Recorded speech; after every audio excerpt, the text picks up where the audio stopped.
आज के इस वीडियो में हम जानने वाले हैं आईडीएफसी फर्स्ट बैंक के first money smart personal loan के बारे में।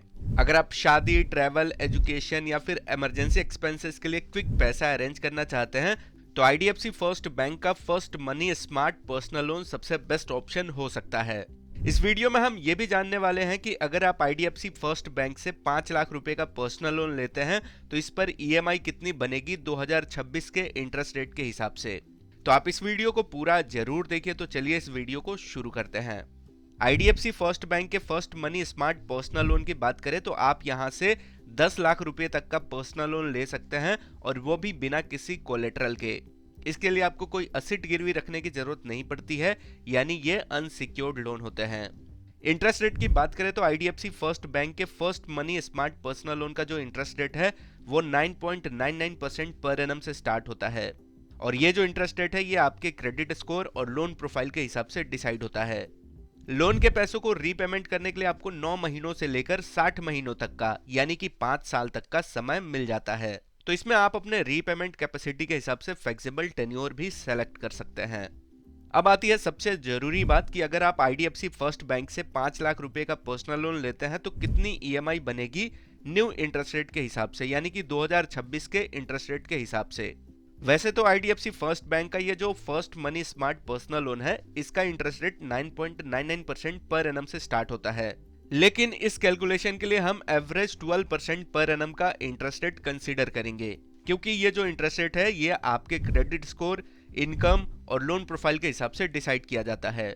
अगर आपका क्रेडिट स्कोर 710 से ज्यादा है, आपकी इनकम अच्छी है और लोन प्रोफाइल भी अच्छी है तो हो सकता है कि आपको यहाँ से कम इंटरेस्ट पर भी पर्सनल लोन मिल जाए। ऐसे में आपके लोन की जो ईएमआई होगी वो काफी कम होगी।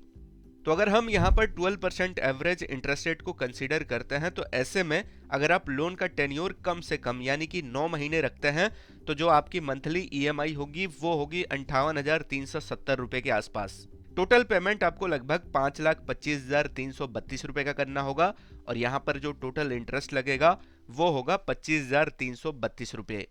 अब अगर लोन के टेन्योर को बढ़ा के 2 साल कर दिया जाए तो आपकी मंथली ईएमआई काफी कम हो जाएगी, जो कि मंथली ईएमआई होगी 23,537 रुपए के आसपास और जो टोटल पेमेंट होगा वो होगा 5,64,882 रुपए और जो टोटल इंटरेस्ट आपको देना होगा वो होगा 64,882 रुपए के आसपास।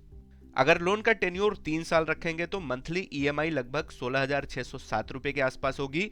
टोटल पेमेंट लगभग 5,97,858 रुपए का करना होगा और टोटल इंटरेस्ट लगभग 97,858 रुपए देने होंगे। अगर आप 4 साल के टेन्योर के लिए पर्सनल लोन लेते हैं तो आपकी जो मंथली ईएमआई होगी वो होगी 13,167 रुपए के आसपास। टोटल पेमेंट आपको 6,32,012 रुपए का करना होगा और टोटल इंटरेस्ट 1,32,012 रुपए देने होंगे। वही अगर आप इस पर्सनल लोन का टेन्योर 5 साल रखते हैं तो आपकी जो मंथली ईएमआई होगी वो काफी कम हो जाएगी, जो कि 11,122 रुपए के आसपास होगी, लेकिन टोटल पेमेंट काफी ज्यादा करना होगा, जो कि टोटल पेमेंट आपको लगभग 6,67,333 रुपए का करना होगा और टोटल इंटरेस्ट भी यहाँ पर ज्यादा देने होंगे, वो होंगे 1,67,333 रुपए आपको इंटरेस्ट ही देने होंगे।